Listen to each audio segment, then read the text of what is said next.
All right, so this Knife Thoughts video is going to be a full review of this knife, and this is the CIVIVI by Hell. And this is going to be a kind of a first for Knife Thoughts here. I'm going to disassemble the knife while I talk about it, just to show the inner workings of it, because I wanted to emphasize how it works, the double detent. And then I also am going to touch up the edge with this pocket sharpener from Wesson. And the first thing I wanted to mention with this knife is that these seem to be selling relatively quickly. People seem to be excited about them, and I got this one from White Mountain Knives. I've bought several knives from White Mountain Knives and have always had good service. I bought this on a Friday, and just so you know, this is a T8 torque screw. I bought this on a Friday and I got it on the following Monday. So really fast shipping, and they have free shipping on all their knives. So I did well, I didn't disassemble it. I adjusted the pivot on this already just to see if it would do anything. But got this from White Mountain Knives, and they have fast shipping and everything, and I do have a discount code. So this knife, the last time I checked, was sold out at White Mountain Knives, but they've got other CIVIVIs and just lots of knives in general. So if you're ever looking for a knife and want to get 10% off, you can use the code Knife Thoughts, like the name of the channel, Knife Thoughts at White Mountain Knives, and you'll get 10% off.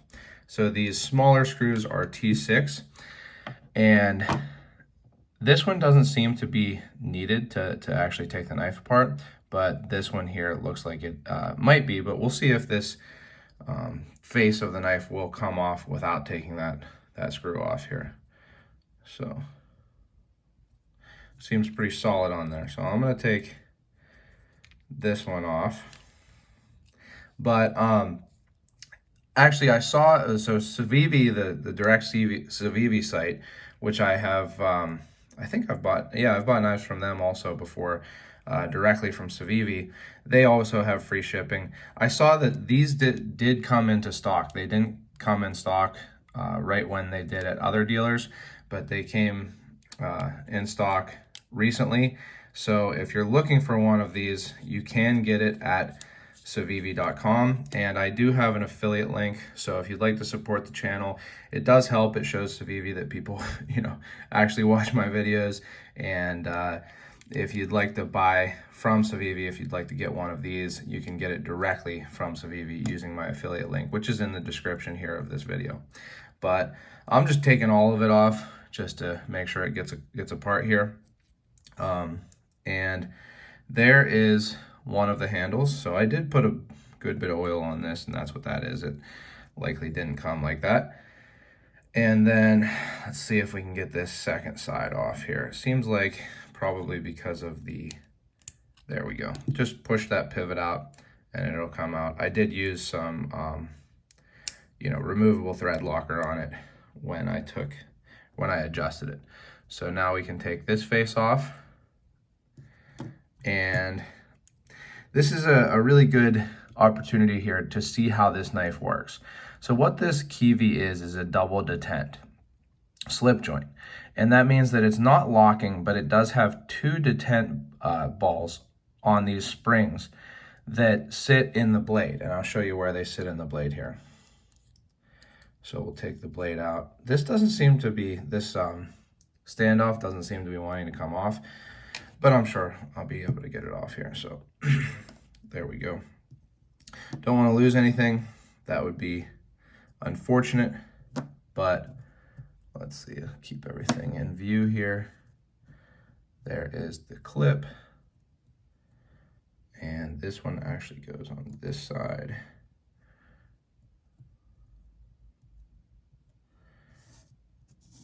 And then this one, this little washer seems to be kind of stuck on, but it goes on this side. And so those detent balls sit in these two holes here. So how it works is there's inward pressure from the springs there that pushes the detent balls, which you can see here, into those holes, both when the knife is closed and when you open it. So it's very similar to how a liner lock works. Liner locks and frame locks usually have this type of detent where there's a ball and the inward spring pressure pushes that ball into a hole when it's closed. But then, being that this is a slip joint, it doesn't have the liner that goes across onto the face or the tang of the knife. And so it also goes into this hole. So this one's when it's closed, this one's when it's open.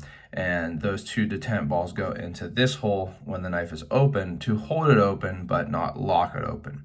You just have to break the detent for it to close again.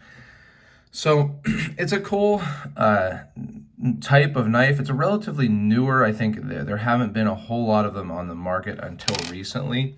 And one of the first ones, or the first one that I got at least, was the Isham Black Star. I really liked it. I ended up not keeping it, but it was a double detent, and it was actually made by CIVIVI.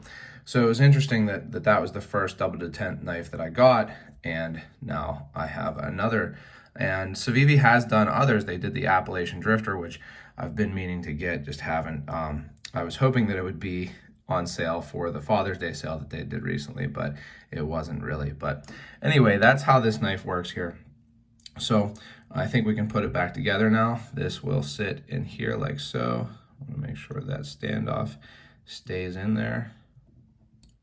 I guess I can set the blade down. That's how the double detent works, and it's kind of an ingenious system. It makes it so you can have a flipping knife, a knife that you can flip open, but be non-locking, which is something that I think a lot of people want. There are certainly a lot of places in the world where you can have a one-hand opening knife, but you can't have a locking knife. Specifically in the UK, let's see if I can get that on there. There we go. Specifically in the UK. And now one thing I want you to see here is that this is actually, it does not seem to be a D-shaped pivot. I always assumed that these were D-shaped pivots, being that they've always come with the C facing down, but apparently it's not. So that's an interesting thing. I would prefer it to be a D-shaped pivot so that it could hold that the pivot in place so it wouldn't spin. But anyway, let's get this through here. And so it makes these knives that are double detent, slip joints. They're non-locking, so they're legal in more places. They're legal in places where you can't have a locking knife, but where you can have a one-hand opening knife. And that's what, the kind of draw of these are, I think. You get a slip joint, and I do want this C to face downward like it came. Hopefully, I think I'm gonna have to put it back in. So that's an interesting thing. I would definitely prefer that the, and this definitely goes the other way. So that's another thing to note. These washers are phosphor bronze with ceramic ball bearings in them.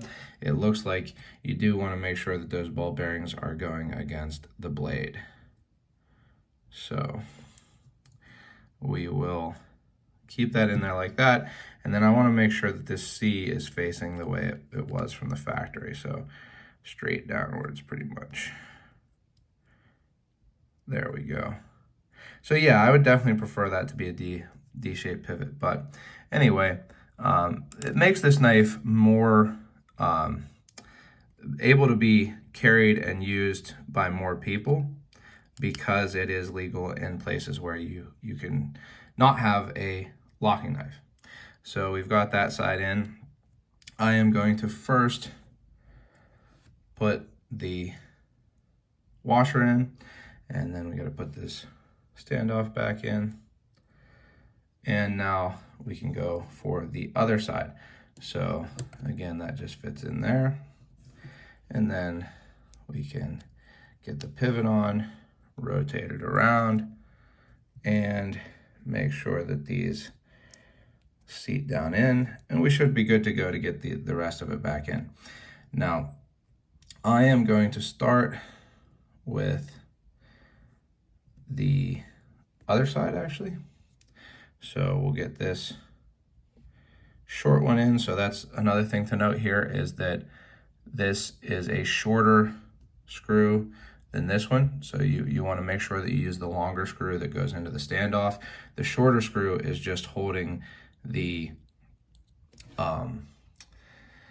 liner into the handle there. And I am going to put a little, and I am definitely not great at putting a small amount of this stuff on, as you can probably see, but I'm going to put a little bit of that removable Loctite, not the red stuff that you can't get off, but the blue stuff that you can, and just screw that back in.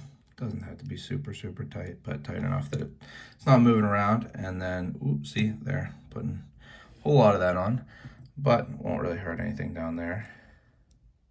Put that in, screw that in,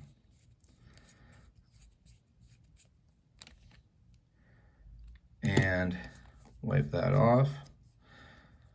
Now, the one thing that I do like about this pivot is that it is I think this is the term, male and female. So one side takes a screw, the other side, is the threads. And I think that's easier to adjust. Some people like them, some people don't, but for me, it's easier. So I'm gonna put the pocket clip on. And so an interesting thing I wanted to see here, if these are also different lengths. I would assume so, yes. So one of these screws is shorter also. So we'll make sure that one goes, well, first we'll put some of this on it, and we'll make sure that one goes in the non-standoff part of the clip here. And certainly these are small screws. I am maybe not the most dexterous person in the world, but we'll figure it out here. And then we'll go for the second clip screw, which is also the standoff screw. And I didn't put any oil or anything on this when I had it taken apart because I didn't really need to. Like I said, I put some on previously, and it honestly has good action. I expect it to have good action here when we get it together. So no real need to get any oil in there, but let's finish with the pivot.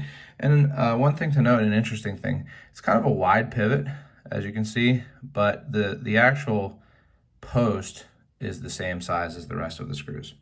So no real actual practical difference for that. It's just the way it is, and something to note. So last screw here, we'll get this one in, and then we can go on to the actual review of the knife. So make sure that seats. There we go. Oh, that's why it's not going in. I have to go back to the T8.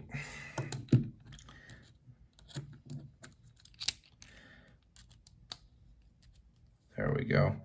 And so, this is ball bearings. You don't want to bear down on it too much, but I also, just for my own satisfaction, don't want it to have play, which it does right now.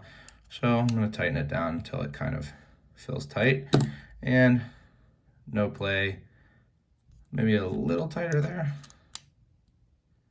There we go. I think that'll be good. Yep, no play and still smooth. So we can put the disassembly stuff away, and let's get right into the review here. Now, is that thread locker going to set perfectly if I'm flipping it open and closed? Maybe not, but that's okay. I can redo it if I need to. So let's talk about the size here. This is a small knife. The blade is 1.55 inches and the handle is 2.39 inches. So it's very small. I'm going to give you some slip joint comparisons here. This is a Great Eastern Cutlery number 15, which is a really typically sized model for them, something that a lot of people know. And then here is a Case Barlow. And you can see that they both kind of dwarf the CIVIVI. And then going into some modern knives, I'll show you the first Spyderco Native 5. So you can see the CIVIVI is much smaller. I mean, it's not too much longer overall than the blade of the Native 5, and the Native 5 isn't really a large knife in my opinion. Moving on to an even bigger knife here is the Benchmade Griptilian, much bigger, and again coming in at, you know, about the same length overall as the blade of the Griptilian. And then last here is another CIVIVI that a lot of people really like, one of their most popular models, the Elementum. And thanks again to CIVIVI for sending this along. Super cool to have a knife that is engraved knife thoughts, especially from the factory. So the CIVIVI is much smaller than the Elementum, and again, the Elementum is not a large knife. So this is a small knife. So along with the smallness and the double detent, which makes it non-locking, again, it is probably going to be legal in most places that you can have a one-hand opening knife. So that's a plus for it, especially with this clip. A lot of these really small knives like this don't come with a pocket clip, so it's nice that this one does. I do like that. I've carried this in my watch pocket for the past 5 days, and it has carried easily, hasn't been, you know, hard to get out or anything like that, as long as I had a normal. The one day I was wearing khaki pants that were a little thicker, and so it kind of caught in the clip a little bit. On normal jeans and shorts and things like that, you can slip it in your pocket and forget it's there, and even in that watch pocket, the 5th pocket, and probably even in the ridiculously small pockets that they put on women's jeans. The other thing is I've actually clipped this to my shirt because it's so small that I've clipped it in my shirt pocket just for ease of getting at it. So it's a small, easy to carry knife, and again, legal in most places. Now, there is a downside to this knife, to this design, and it's not CIVIVI's fault. This knife came from CIVIVI with a well-centered blade. It seems a little teensy bit off-center. I don't know if that's because of how I put it together, but it came well-centered. It came very smooth. The grinds on this knife are really nice. So you can see really even grinds, in my opinion, and nice swedging, and it comes to a nice thin edge here. I've found this knife to cut really well. I've cut cardboard with it and other things like that, and it seems to slice really well. So CIVIVI did a good job on it. The machining on the handles are also nice. But the issue that I've found is on the design of the flipper specifically. So these double detent flippers, you have to break the detent pretty solidly to get it out, and CIVIVI does a great job with the detents. That's something I've pointed out before, is that CIVIVI really knows how to dial in a detent, and this came with great snappy detents. But because of that, you do have to get some solid, you know, press on it. And for whatever reason, the designer chose to put this flat here. Now, I don't know for sure that that was a design choice by the designer, but I assume so, because I don't see any reason why CIVIVI would have required this flat to be here. But this flat right here is, I just don't understand why it would have been put on. When I pull this knife out of my pocket, my natural or intuitive way of putting my hand on it to open it is like this. And you can see that the flat of my finger is going directly into the face of this flat. The problem with that is a couple things. First of all, the face of this flat faces directly towards the pivot. So if I press directly into this face, it doesn't break that detent, right? There has to be some downward movement. If I press straight in, it is not going to break that detent open. So there has to be some downward movement, and the problem is that when you do that, it's easy to slip off of that. I didn't that first time there because I've gotten more used to it, but it is easy to slip off of that and not get the knife open. Especially, I was using this knife for some food prep, which is ridiculous because of the size, but just to see how it worked, I was using it for some food prep, and I rinsed it off real quick after cutting some jalapenos, and trying to open it with wet hands and with the flipper tab being wet here was just difficult. You really have to get way over the top, and then look, when you get too far over the top, it's hard to break that detent well enough. So this flat, I think, is kind of a fatal error. Now, not fatal in the sense that I don't enjoy this knife or that I wouldn't recommend this knife, But it's one of those things where I just don't see a possible reason for putting that flat there without any jimping. And the jimping is just a weird design choice that they chose not to put any jimping here. So because you have to put pressure not just straight into that face, but downward, the jimping on that face would really help you to get a purchase on it. And as you can see, there's jimping, quite a bit of jimping all the way up here, which really there's no use for. That jimping, I don't feel that ever in use. I don't think that it really adds anything to the grip. Then there's jimping up here also. Now this jimping, because sometimes I do get over top of it a little bit more, is functional. So I just don't understand why they would have jimped here and not here. It doesn't seem like that's too small of a face for them to have done it to. But even beyond that, I think that this flipper tab would be more effective if it didn't have this face at all, but rather it came to a rounded point here. Maybe this edge, this line came a little higher, maybe to right about here where my fingernail is. And then this line just continued that curve to meet with this line so that it came to a rounded edge here rather than a flat edge. And I really just think that that would make this knife much more easy, much more intuitive, and much more effective at flipping open. Now, I have, again, carried this knife for about 5 days, and I've gotten pretty good at flipping it open. I really usually can pull it out of my pocket and flip it open, but not always. Even today, I was using it to trim my dog's chew toy. They get, all chewed up, and you don't want them to be eaten in little pieces. So I was trimming my dog's chew toy, and when I went to open it, I just didn't get it flipped open. And of course, now in this video, it's looking like I can flip it every single time. But sometimes I do still slip off of it. So I really think that this knife would be improved by a slightly different design of that flipper tab.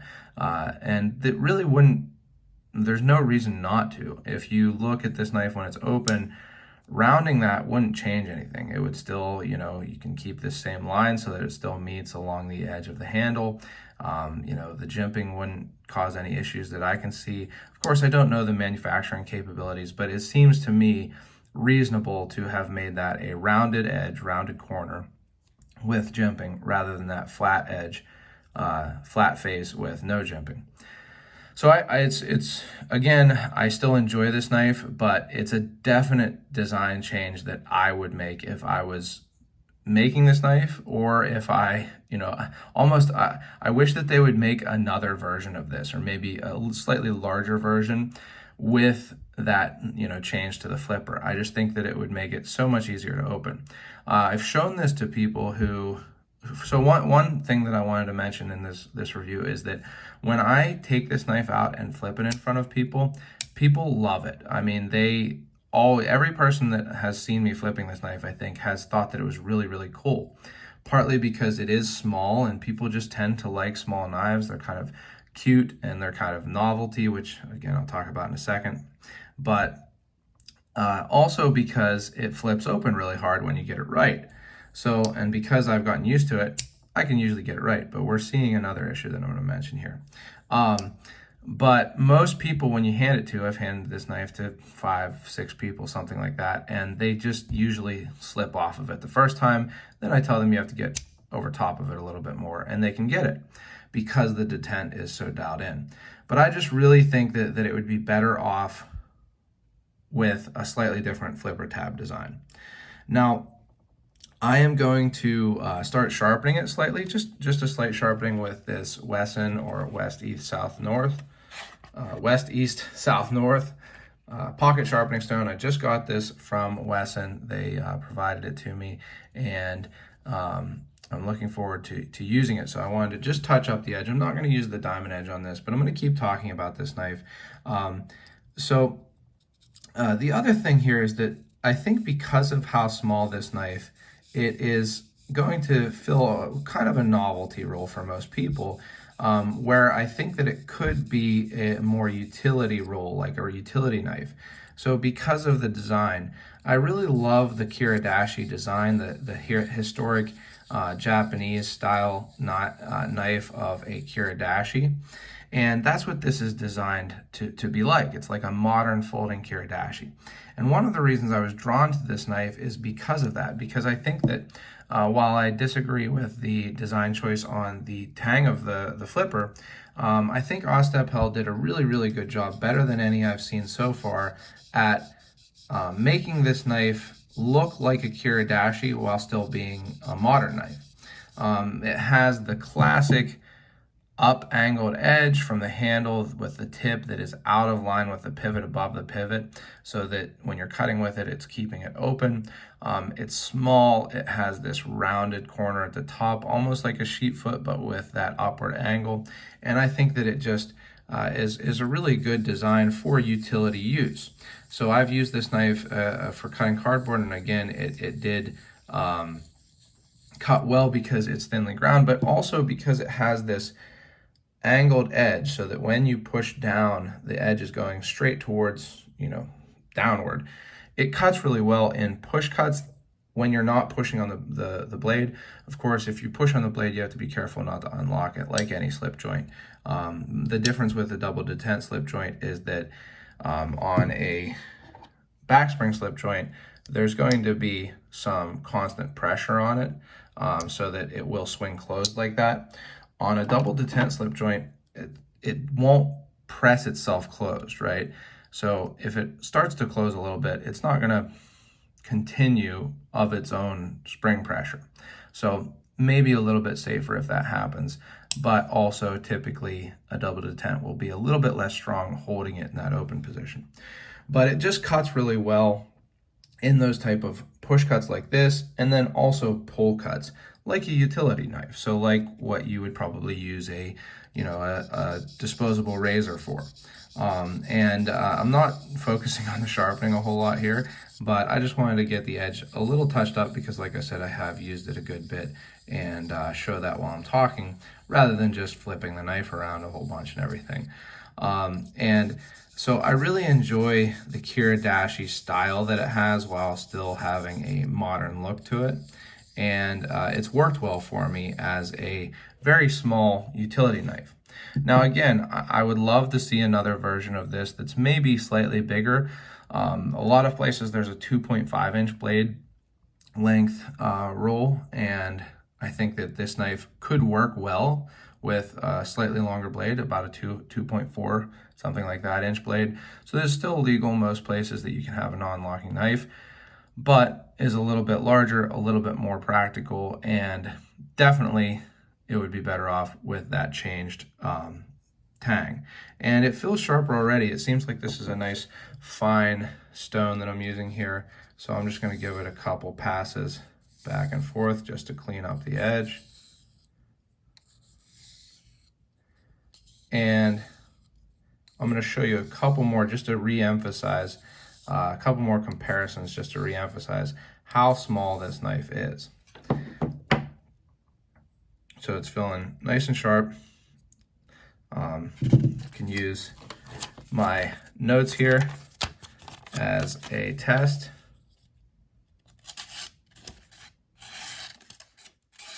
That's good for me. These are a little bit tough to cut anyway. There we go. So yeah, nice and sharp. And this is, again, a very small knife. It does have a little bit of a novelty feel to me, and I would love to see it slightly bigger, and again, with the redesigned flipper. So there is the GEC 22, which is the smallest, the shortest knife that GEC makes. And here is the Case Pocket Hunter. And despite these being very small traditional slip joints versus a modern slip joint, they are bigger than the CIVIVI. So again, I think that it would be reasonable for this knife to be a little bit bigger, though it might lose some of that novelty appeal that, again, people do enjoy. People enjoy small knives for their novelty kind of nature. So I don't know if CIVIVI will consider making a larger one. I don't know if they'll consider, a slightly different design on that flipper tab. Being that it's been popular so far, I doubt that they will. I think that they'll, just be happy with this knife as it has been. But I would love to see that. Again, that said, I've enjoyed this knife. I have carried it for the last 5 days, and one other thing I wanted to mention real quick is that because you do have to get a pretty good amount of pressure because of this flat face, sometimes, let me see if I can get it to do it. Sometimes it will, and it happened previously, but sometimes it will open and actually bounce back so that it's not actually in the detent. But it's not happening right now. Doesn't happen all the time, just sometimes. So it is fun to flip. Once you get used to it, I sometimes can flip it closed like that. Sometimes I can't, but if you get it in the right spot, you can flip it closed, which was one of the things I liked about the Black Star. So you can see that those cage ceramic ball bearings definitely provide some smoothness to this knife, so that, again, oopsie, I missed it that time, but I don't know why I'm missing it. I slipped off that time. So finally you get to see a legitimate me slipping off and not getting it to open. But I have enjoyed it. It is fun to flip open and closed. It is a cute, fun, teensy tiny little knife that is usable. I mean, you can definitely cut cardboard with a 1.5 inch edge, especially because you get pretty much a full 1.5 inch edge, being that there's this extra space here. So the handle goes up to pretty much where the edge starts. And that also makes it so if it does start to close, it doesn't cut your hand right away. So I have enjoyed it. I have used it a good bit, and I plan to keep it and enjoy it and throw it in my pocket. Maybe if I need a super small, lightweight knife, something in shorts, or if I'm lifting, something like that. And I think that it is great if you want a folding modern Kiridashi. I think that this, again, is the best approximation, you might say, of a Kiridashi into a modern knife that I've seen. And as always, CIVIVI did a good job in the actual manufacturing of it. So this is my thoughts on the CIVIVI Kiwi. Now, like I said, these have sold relatively quickly. I got mine again at White Mountain Knives for about $48 shipped. CIVIVI has them available now. Like I said, you can use my affiliate link in the description for $53 shipped. I think it's a little bit expensive, a little bit more than I'd like it to be. The handle is G10 here. The blade is 9CR 18 MOV, which is an equivalent to 440C or maybe 440B, somewhere in there. And so it's not a high-end steel. It's a small blade, so you might think that they could get a little bit higher-end steel into it for that price, I would say. Am I happy with my purchase? Yes, because I just was really looking forward to getting to see this design, really looking forward to checking it out and reviewing it, and I am enjoying it. But at the same time, do I think that either one, it could be at the same price but with a little bit better steel? Yes. Now, I'm not a huge steel person. Doesn't really matter to me. 440C works well. But if you're using this as a box cutter to cut a bunch of cardboard, which you definitely could, something a little bit higher end, like even D2, which CIVIVI uses on a lot of their knives, would, I think, work better. You would have to sharpen it less frequently. Or they could just make it a little bit less expensive. Like, again, CIVIVI has a good number of knives with this steel 9CR18 MOV that are a little bit less expensive, and even knives that are a little bit bigger. They have a couple models that are bigger than this with the same materials. Mostly, I think I'm thinking of one that has plastic instead of G10 for the handle, but in this size, I think that it could be a little bit less expensive, maybe at the $40 rather than $50 range, something like that, around there, who knows. But again, I don't know the machining, costs and the designer's costs and everything like that. So who am I to say? But again, I'm happy with this knife now that I've gotten used to the flipper, and I think that it's a fun, cool little design, especially if you like the Kiridashi aesthetic.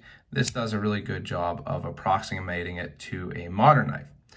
So if you've enjoyed this video, make sure you give it a thumbs up, and you can subscribe to my channel. I've got lots of other CIVIVI reviews and slip joint reviews, and I've got more coming. So subscribe to the channel and click the bell so you get notified when I do post those videos. Also check out my website, knifethoughts.com, where I post articles on knives like this and knife related topics, and my social media, Facebook and Instagram. I also launched a Patreon. Now, I am very inexperienced with it and I'm just kind of doing it to test the waters, but if that's something you're interested in, you can check that out in the description. And I'm happy to hear your feedback on that and, as always, on everything. And again, as always, last but not least, don't forget to go out and do good.